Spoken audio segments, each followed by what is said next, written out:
Eu vivia esperando que os dias passassem, até que eu percebi que eles eram a minha vida. Ironicamente, esse dilema aconteceu em uma fase que eu já tinha conquistado muitas das coisas pelas quais eu esperava. Nos últimos meses, completei 2 grandes etapas. Me formei como médica e me casei. Eu passei os últimos anos esperando que isso acontecesse e quando finalmente aconteceu, eu comecei a viver esperando pela próxima fase. Eu sou Manuela Fonseca, sou cristã, esposa, médica e a pílula de graça de hoje é sobre contentamento.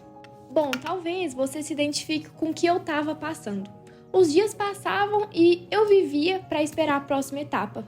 Tudo o que eu fazia era pensando nos próximos meses. O casamento, a formatura na faculdade, as provas que eu tinha que prestar, até que esses momentos chegaram. Eu me formei em dezembro de 2024, me casei em fevereiro de 2025 e passei na residência médica em março de 2025 também. Então eu vivi muitos anos me preparando para todos esses acontecimentos. Foram muitos anos de relacionamento, muitos anos de estudo, muitos anos de empenho e eu fui vivendo até que chegou esse momento tão esperado. E quando eu percebi, eu já estava projetando meus olhos para o futuro mais uma vez. Era como se eu tivesse subido alguns degraus e ao invés de eu comemorar, eu só conseguia focar na escada que ainda tinha para que eu subisse. Vocês já sentiram como se a vida fosse um vazio constante e que as conquistas elas não são capazes de preencher esse vazio? Esse problema ele não é de hoje. Dostoiévski, Blaise Pascal, eles já falavam disso há muito tempo, quando eles falavam que há no homem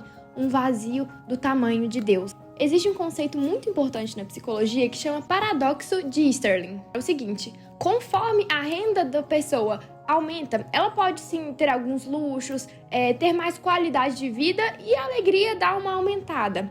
Mas, conforme isso vai continuando, a pessoa vai buscando mais status, buscando novos meios de fonte de renda e a riqueza dela vai aumentando, a sua felicidade não aumenta de forma proporcional. Na verdade, tem como se fosse uma estagnação da felicidade enquanto tem um aumento da renda daquela pessoa. E isso acontece não só com as pessoas, eles testaram isso em grandes nações, em grandes sociedades que tinham um aumento ali da sua renda per capita e eles perceberam que, na verdade, a sensação de felicidade e de contentamento daquelas pessoas não estava aumentando de forma proporcional.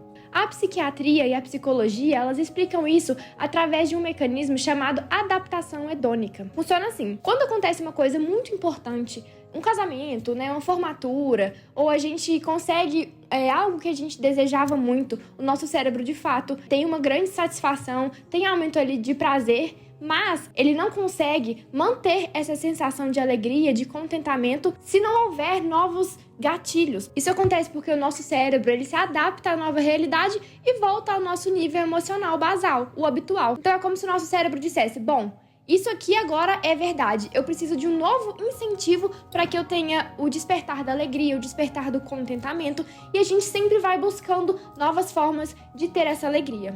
O nosso cérebro, ele não foi criado para conseguir sustentar prazer constante através de conquistas externas. Agostinho, ele diz algo que é muito interessante. Ele diz, fizeste-nos para ti, inquieto está o nosso coração enquanto não repousa em ti.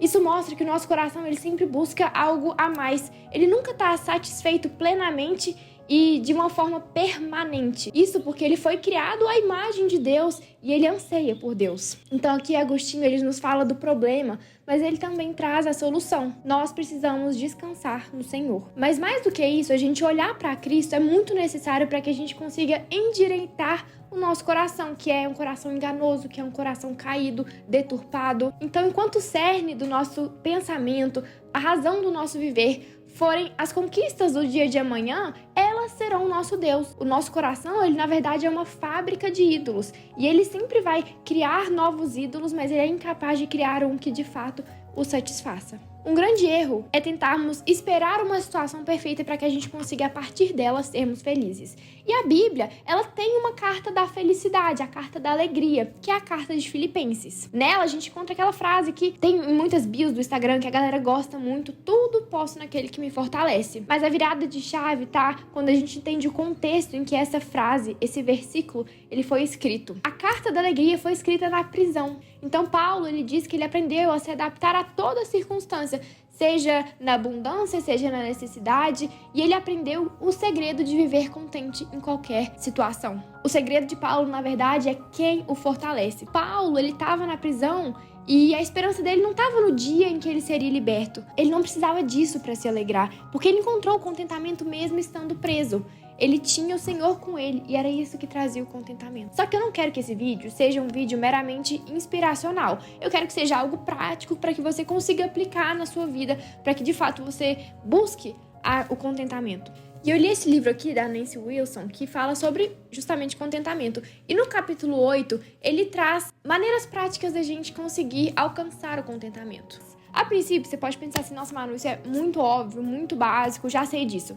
E eu já adianto que mas é muito fácil a gente entender essas verdades. Agora, aplicar de fato em uma terça-feira, depois que a gente já trabalhou, já estudou, já cuidou da casa, aí já é outra história. Esse capítulo, ele fala justamente sobre gratidão, sobre como murmurar é o antídoto do contentamento. Sendo bem vulnerável, eu sou uma pessoa que tendo a murmurar. E tem um tempo já que eu tô tentando... eu tava pensando sobre esse vídeo, pensando sobre contentamento e falei, olha, eu vou me abster disso, eu vou tentar ao máximo ir contra o anseio do meu coração, que é reclamar. E, de fato, o nosso coração, ele busca essas coisas ruins, né? Busca achar os defeitos das coisas, achar o lado ruim, e a gente tem que entrar em um embate contra o nosso próprio coração. Pode ser que no futuro a gente consiga, de fato, viver uma vida leve, uma vida que vê as partes boas, mas no momento, pelo menos pra mim, eu tenho que me forçar, ir contra mim mesma.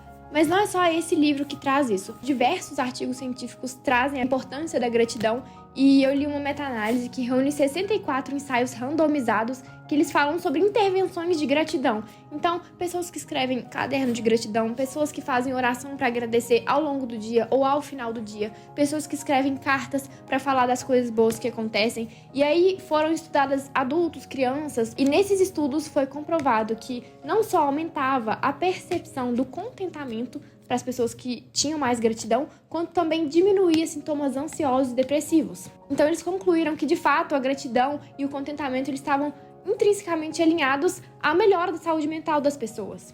No começo do vídeo, eu disse que eu vivia esperando a vida passar, vivia esperando pelo dia de amanhã. E talvez seja a hora da gente parar de adiar a vida, porque de fato ela é muito breve, muito curta, para que a gente não comece a exercer a gratidão hoje mesmo.